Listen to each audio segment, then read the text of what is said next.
Gravação iniciada, presidente. Ok, obrigada. O item 238 agora. Matheus. Em 238, condomínio Taubaté Shopping Center, final 2008-10.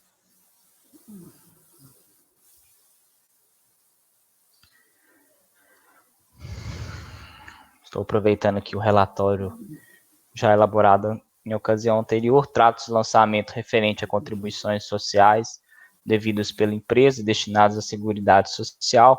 Foram efetuados 2 levantamentos. Levantamento CBN, tendo em vista que a empresa, embora devidamente inscrita no PAT, efetuou o pagamento de alimentação na rubrica cesta básica a seus empregados em pecúnia, fato que configura salário. Levantamento PCI, correspondente a valores de contribuição de contribuintes individuais, observado o limite máximo de contribuição com base nos livros diários da empresa. O período é 10 de 2001 a 12 de 2004, consolidado 29 de 2 de 2008.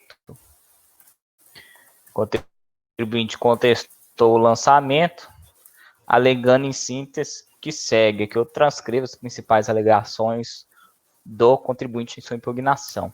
Em seguida, sobreveio o julgamento proferido pelo DRJ, que considerou o lançamento procedente em parte com a manutenção parcial do crédito tributário. Aqui eu transcrevo a ementa da DRJ, que assentou que o cálculo da contribuição do segurado empregado deve ser feito individualmente, em razão do limite máximo do salário de contribuição determinado legalmente, portanto, necessária retificação do lançamento para ser observado o limite de cada segurado, por isso que foi lançamento procedente em parte. O contribuinte, ele, por sua vez, inconformado, apresentou recurso voluntário, repisando em grande parte os argumentos apresentados em sua impugnação, que são os créditos referentes aos períodos de 28 de fevereiro de 2003 para trás em contas extintos pelo decurso do quinquênio legal, conforme decidiu o STF. O recorrente fornece aos seus funcionários, por força de convenção, uma cesta básica, paga em dinheiro.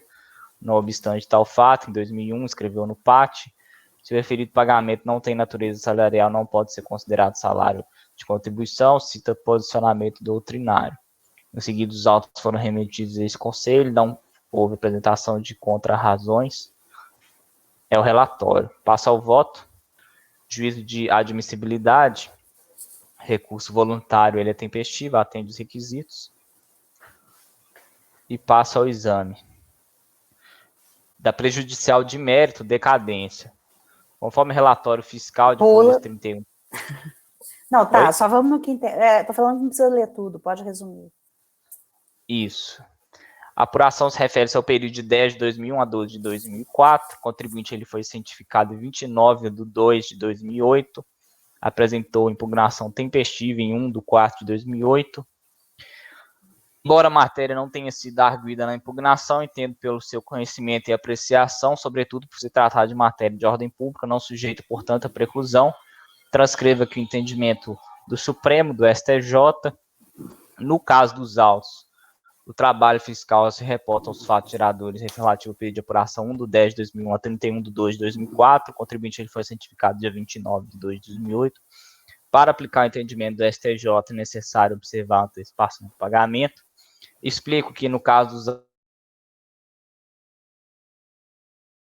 autos, o lançamento contempla 2 levantamentos específicos, quais sejam CBN, cesta básica em pecúnia, referente ao período 10 de 2001 a 2 de 2004, e pagamento contribuinte individual, contribuintes individuais, referente ao mês 12 de 2003.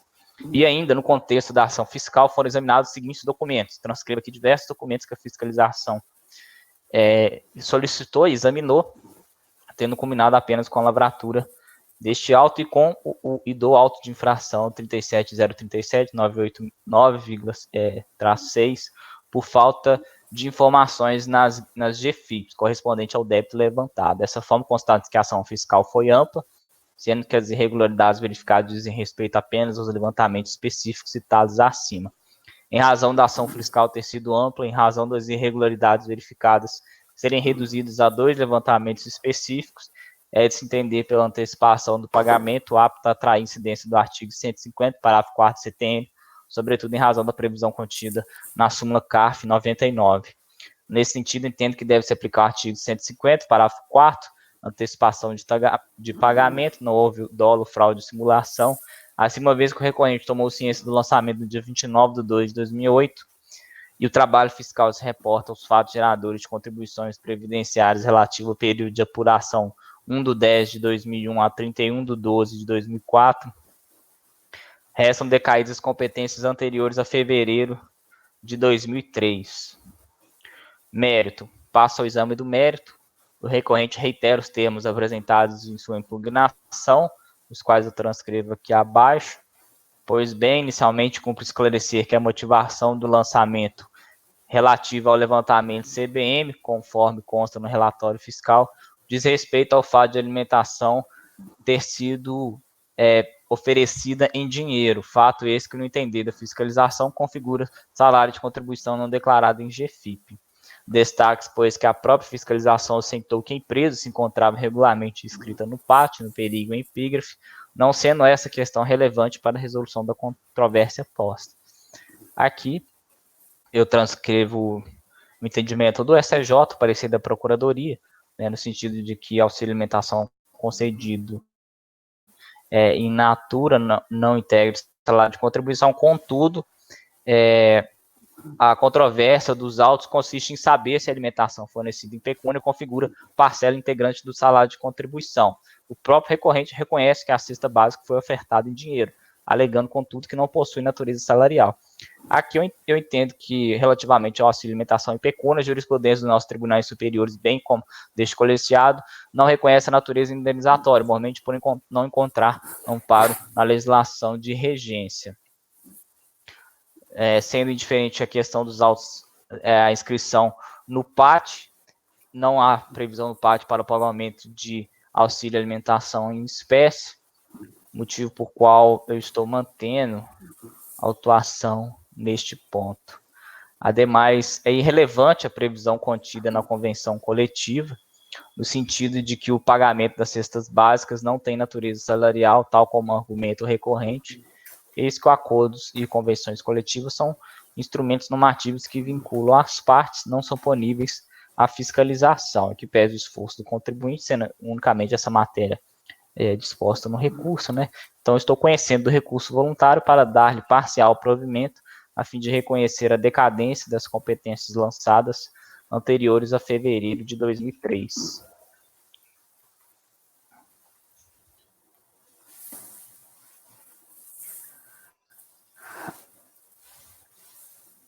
Cleberson.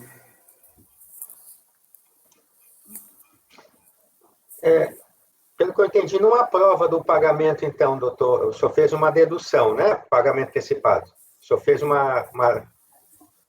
Está inferido pelo contexto. Eu fiz uma análise do contexto da fiscalização, que foi... não foi uma fiscalização pontual, né? Foi uma fiscalização que ela começou bem genérica, assim, e se reduziu a esses dois levantamentos específicos, né? A notícia de GPS que foram apresentados, só que como não são GPS relativas a esses levantamentos,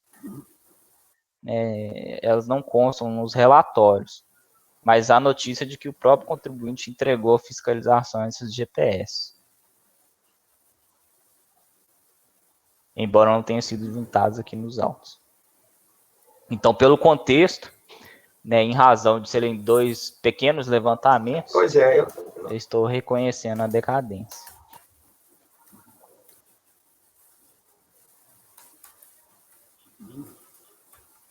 Entendi. Nós ontem nós não votamos diferente no processo ontem. Não tem confirmação de pagamento, mas é razoável, né? Que não havia as guias?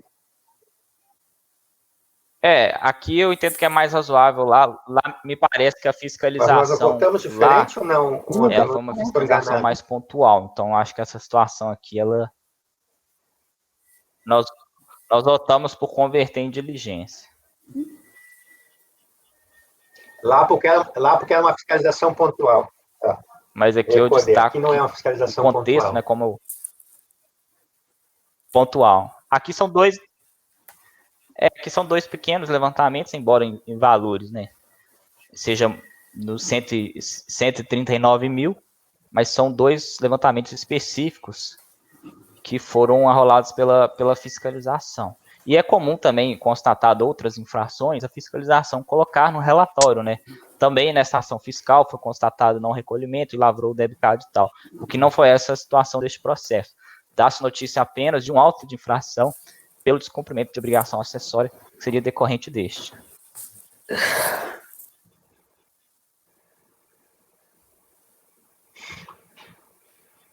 Está bem. Eu acompanho o relator. Acompanho. Acompanho. Acompanho. Acompanho. Acompanho. Por unanimidade de votos, dar provimento parcial ao recurso voluntário para reconhecer a decadência do lançamento até a competência de janeiro de 2003. Certo? Ótimo. 239.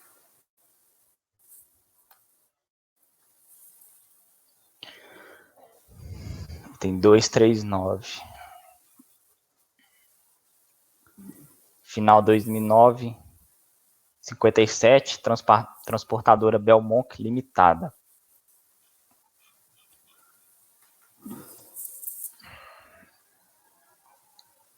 Aqui também estou aproveitando o relatório já elaborado em ocasião anterior.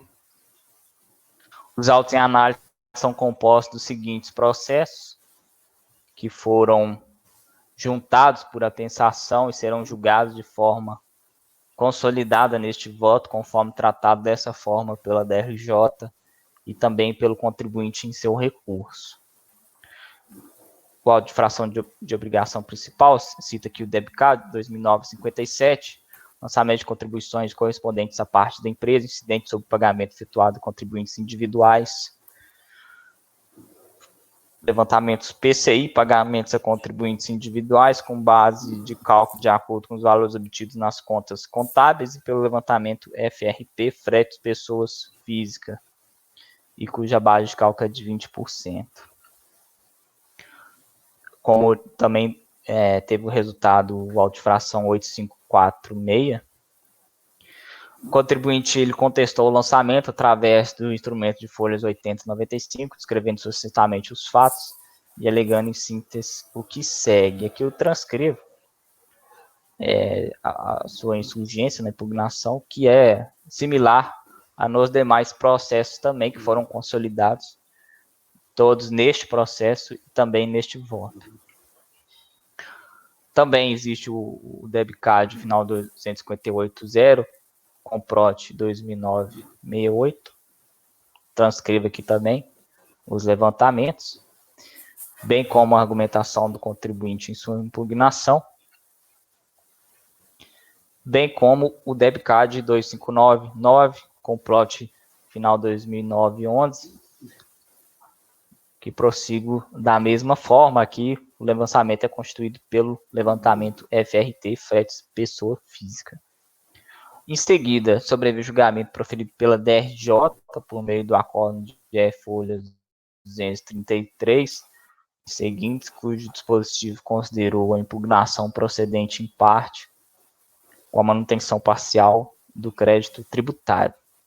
Transcrevo a ementa. Nesse sentido, o voto proferido foi pela procedência em parte dos lançamentos dos DEBCADs, que eu transcrevo aqui, com a exclusão das competências de 1 de 2004 e 2 de 2004, em face da decadência ocorrida nos lançamentos dos 3 DEBCADs mencionados, de acordo com a nova sistemática, em razão da súmula vinculante 8 do Supremo Tribunal Federal.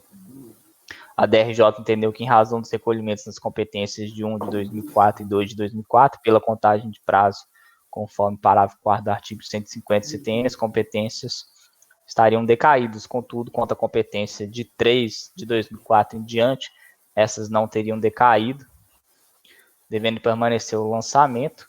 O contribuinte ele recorreu, reiterando os termos de sua impugnação, consolidou todos os argumentos também em uma única peça recursal.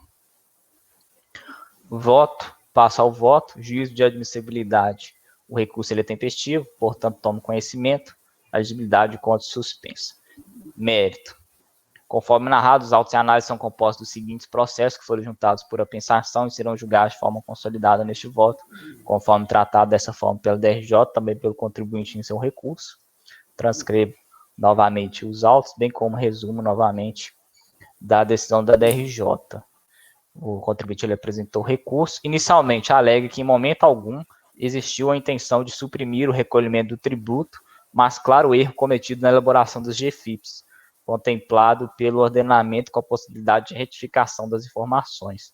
Entende pela nulidade do lançamento, na hipótese de retificação das GFIPs, tendo em vista que a autuação refere-se, em sua substância, ao descumprimento de obrigação acessória. Alega que o legislador exigiu do tomador de serviço a contribuição de 15% sobre o valor bruto da nota fiscal ou fatura, muito embora não tenha se valido a disposição do artigo 135 do CTN, majorou indevidamente a base de cálculo da contribuição, afirma que a definição da base de cálculo para a contribuição previdenciária do transportador autônomo teria violado o princípio constitucional da legalidade.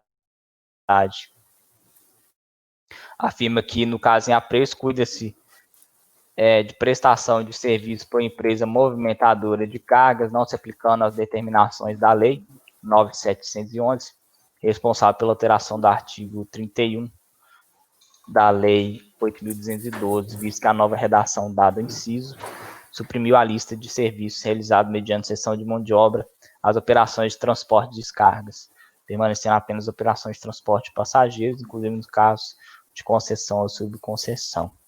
E ainda defende que a exigência fere os princípios da legalidade e tipicidade. No que se refere-se ao debicad final 258.0, alega que a ausência da comprovação pela fiscalização da efetiva realização da cessão de mão de obra descaracteriza o enquadramento do áudio de fração, tornando o lançamento fiscal insubsistente. Já no que toca ao debicad 259.9, alega que a inconstitucionalidade arguida na defesa é insuperável. Diz que o artigo 240 da Constituição Federal estabelece que somente os encargos já existentes à época podem incidir sobre a folha de salário.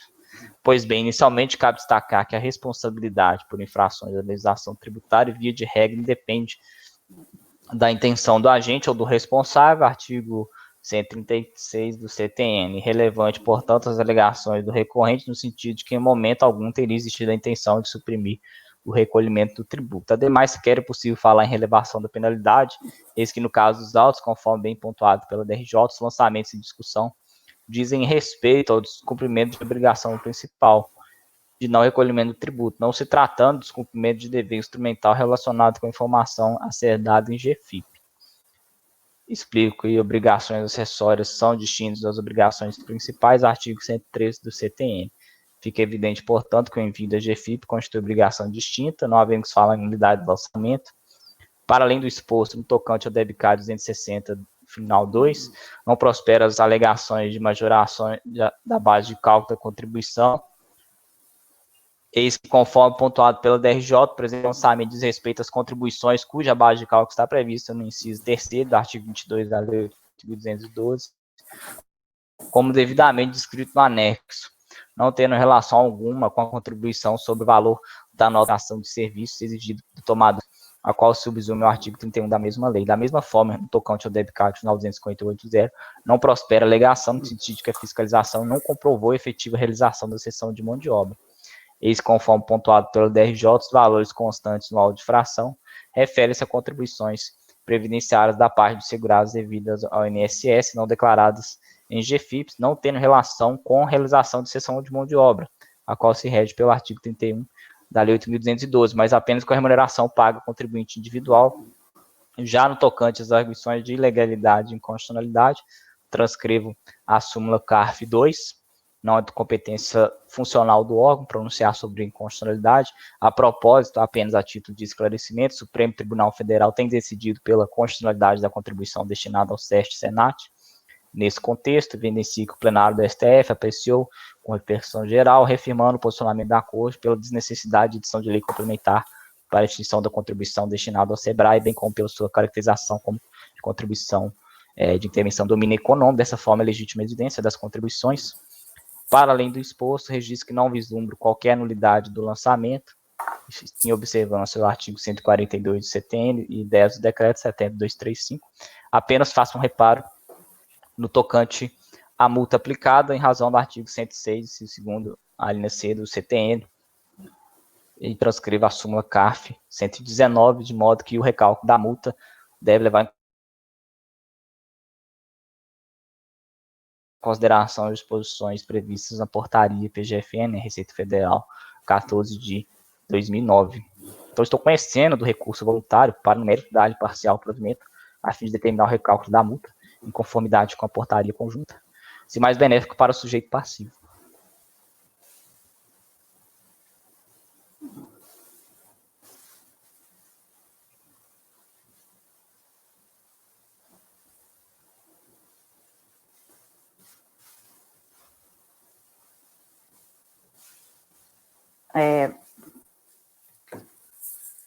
Cleberson. Doutor Matheus, eu fiquei com a seguinte dúvida de esclarecer. Nós estamos julgando, o senhor está julgando em conjunto 3 processos? Sim, inclusive eu até entrei em contato, né, para verificar a situação, mas estamos julgando.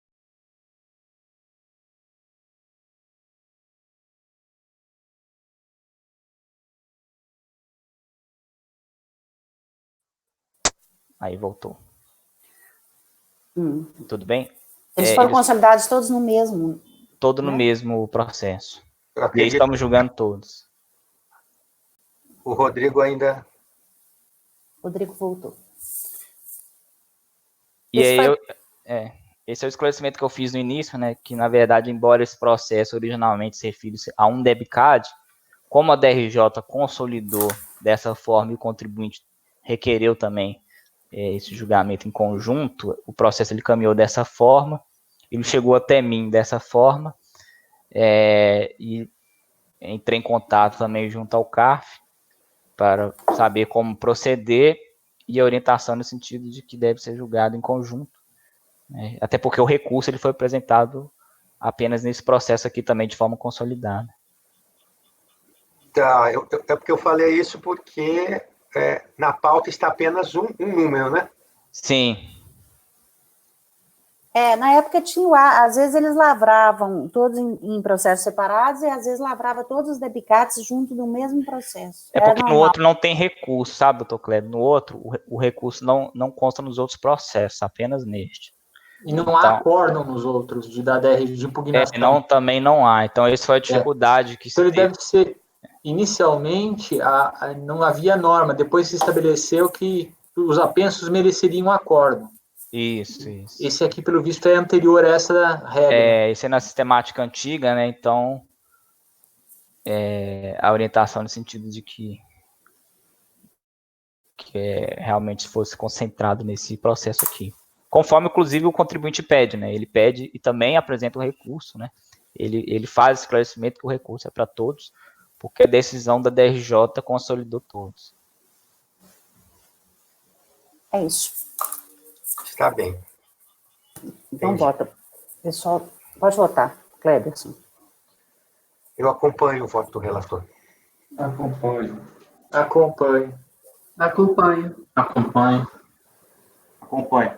Por unanimidade, dá provimento parcial e consultário determinar o cálculo da multa em conformidade com a portaria.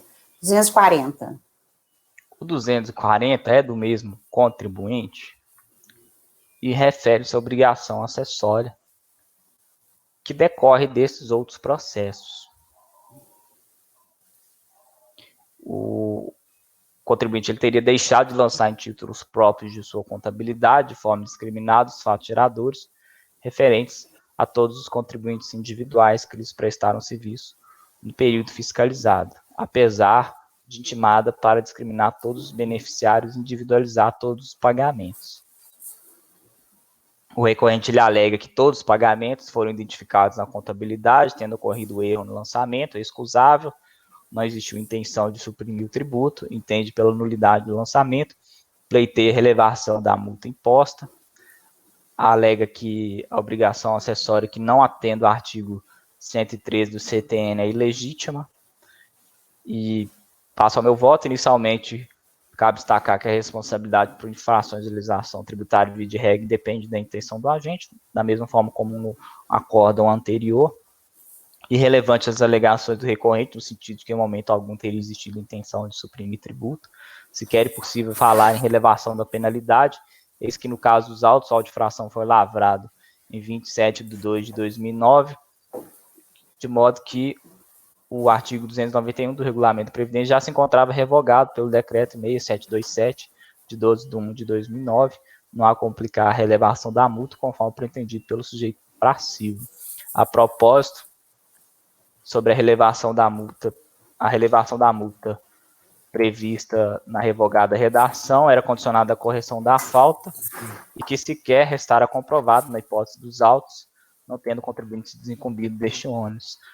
Ainda sequer é possível falar em denúncia espontânea, eis que deve ser acompanhado do ato corretivo, de acordo com o artigo 138 do CTM. Sobre as alegações concernentes à inexistência de fato gerador da alegada infração, destaque que essa turma tem entendido que os julgamentos devem ocorrer em conjunto. Aí eu estou destacando aqui que para os debicados, esses 3 anteriores que nós julgamos, foi determinado apenas o recálculo da multa. Em relação à constatação do fato gerador, foram assentados entendimento segundo o qual o contribuinte não teria desincumbido do seu ônus. Destaco também que o reconhecimento da decadência na decisão proferida pelo DRJ em relação a esses debicados em nada afeta o presente lançamento, eis que a multa foi lançada em valor fixo e indivisível, sendo irrelevante, portanto, que parte da falta apontada tenha sido cometido em período supostamente atingido pela decadência. A multa foi aplicada em valor fixo, havendo fatos geradores posteriores ao prazo decadencial, deve ser mantida a multa em sua integralidade. Citou a súmula CARF 2, não vislumbro nulidade. Então, entendo que a decisão de piso não merece reparos, o meu voto é conhecer do recurso voluntário para, no mérito, negar-lhe provimento. Cleberson.